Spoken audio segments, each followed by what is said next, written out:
Welcome to ICT Kenya. Today, I'll show you how to manage your disk in Windows 10. We will cover partitioning, formatting, compressing, defragmenting, diagnosing, and scanning, and plus why these steps matter. So let's dive in. First, let us open Disk Management. Right-click on the Start menu and select Disk Management. This tool allows you to manage all your drives, internal drives and external drives. You can create partitions, format drives, and even troubleshoot issues here. Now, here is the interface. You see your drives here. Like I have drive C, another one drive D, another health partition. All of these are drives. You can also check them through this point again. All of these are drives in my computer. Having drive C, current system files and operating systems. If I open the drive, you'll be able to see all the system files and even the operating system. For example, here we have Windows. It means all Windows operating system files are stored here.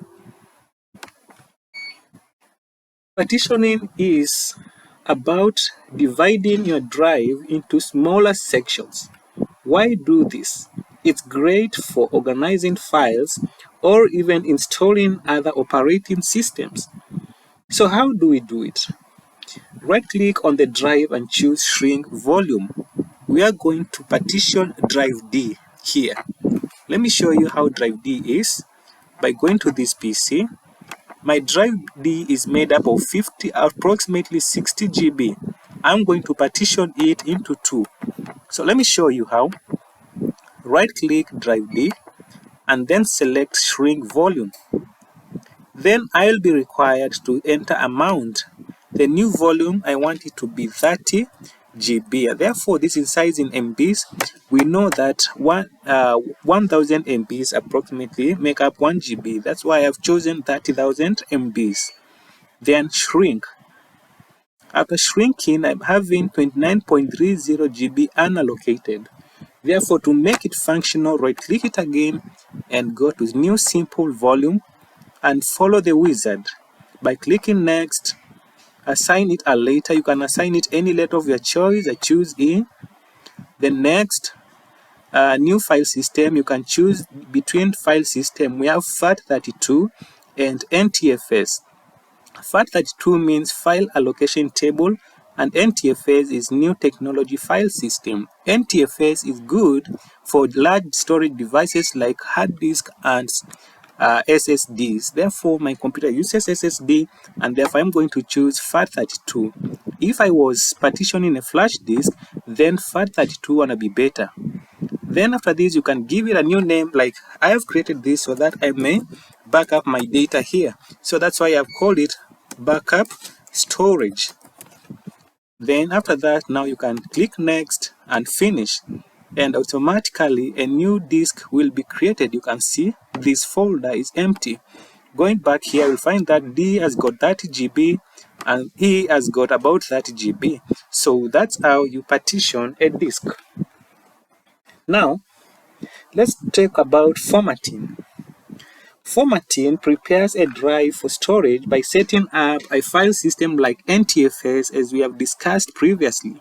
So why is this important? It erases old data and makes the drive usable again. For example, let's talk of this person by the name Jane here. Suppose her file is in backup here. Suppose the file is here. Now, if I format this disk, right-clicking, going to format, capacity you can see it is 29 GB, file system it is NTFS, and if I do start, I am warned formatting will erase all data on this disk. To format the disk, click OK. To quit, click Cancel. If I click OK, format will be complete. Forget about this. Then click OK and then close. And you'll notice that there is no file here. Therefore, it's usually very important to back up your data in case you are formatting a disk. For after formatting, everything in that disk will be cleared. Now, the drive is formatted and ready for storing new files. And therefore, I can now go to disk C and get my files from this account. This is Robert. Desktop, I have a lot of files here. I can now copy all of them and store them in which disk. Let me just copy this one for demonstration. All this one and this one here. I'm going to back it up in this disk, and that's how you do it.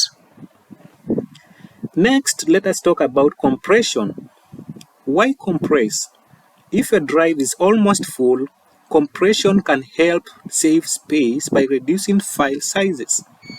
So how do we compress? Let us compress local disk E. So right-click the drive. Where is that drive? Here is local disk E. Then from there, I am going to Properties. And therefore, after that, I'm going to compress this drive to save space. After compressing, I click what? Apply. And I'm told you have chosen to make the following attribute changes. Compress. Do you want to apply this change to drive E only, or do you want to apply it to all subfolders and files as well? I want it to apply to all, not only the drive alone. Then click OK. And then OK. You will notice that all these files have been compressed. All of them has been compressed. Let us check the original file. For example, Jane here, size on disk, it was 188 KB. Now it is 164. So we have compressed and the size has been reduced. The same as applied to all of this. So this doesn't delete anything, but compressed files may take a little longer to open because they have to decompress to the original format when you're working on them. Over time, files on your hard drive become scattered or fragmented. So why you defragment? It reorganizes files so your system can access them faster, improving performance. So search for defragment and optimize files. Defragmenting is essential for HDDs. How do we defragment files? We are going to search for defragment. Here is it, defragment and optimize file. I want to defragment backup here. Then after that, I'm going to choose optimize. And we can see now it has been defragmented. Then close. That's how you defragment a disk. So defragmenting is essential for HDDs. If you are using an SSD, this is not necessary since SSDs access data differently. So for HDD or hard disk, it is very important. Now the other task we're going to talk of is diagnosing a disk. So sometimes your drive might develop errors that can slow down your computer or cause crashes. Why diagnose? To catch and fix these problems before they get worse. So right-click the drive you want to diagnose, like this backup. After right-clicking the disk, you're going to choose Properties. After Properties, let's go to Tools tab. Then from there, you're going to find Error Checking, and here we have Check. So you don't need to scan this drive. We haven't found any errors. So this is what we call this defragmentation. Nevertheless, you can keep using the drive using the scan. If any errors are found, you can decide if you want to fix them. It's okay. Your drive was successfully scanned. So that's how you scan and check for any errors in any given disk. And now the last one is scanning a drive for errors or even viruses or malware. To do this, go to this PC and then select your drive, which is maybe our backup storage. Right-click and then select Scan with Microsoft Defender or any antivirus program installed in your computer. By clicking this, the disk will be scanned and you'll get the results here. No current threats. If there were threats, they will be shown here, and now you'll be able to quarantine or even eliminate them. And that is it. We have covered partitioning. The other thing we have covered is formatting. We have also covered defragmenting, diagnosing, and scanning, all essential steps to keep your drives healthy and your system running smoothly. If this video helped you, give it a thumbs up, share it, and subscribe for more tutorials. Let me know in the comments what you'd like to learn next. See you in the next video.